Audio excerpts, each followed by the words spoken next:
আমাদের হাতে এই কনিষ্ঠ আঙ্গুলের নিচের অংশটি বুধের স্থান।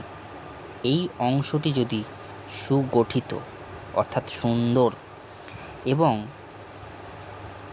একটি বুধের চিহ্ন যদি থাকে, সেটা কিন্তু অত্যন্ত শুভ ধরা হয় এবং এটি সেই জাতক বা জাতিকাকে প্রতিষ্ঠা পেতে এবং একজন সুবক্তা, সুব্যবসায়ী, মনস্তত্ত্ববিদ এইসব বিভিন্ন দিকে তাকে সুন্দরভাবে এগিয়ে নিয়ে চলে। তাই একজন প্রতিষ্ঠিত ব্যক্তির এই বুধের স্থানটি সুন্দর হওয়াটা অবশ্যই প্রয়োজন। যাদের এই স্থানটি সুন্দর আছে তারা আগামী দিনে অবশ্যই একটি প্রতিষ্ঠা অর্জন করতে পারবেন।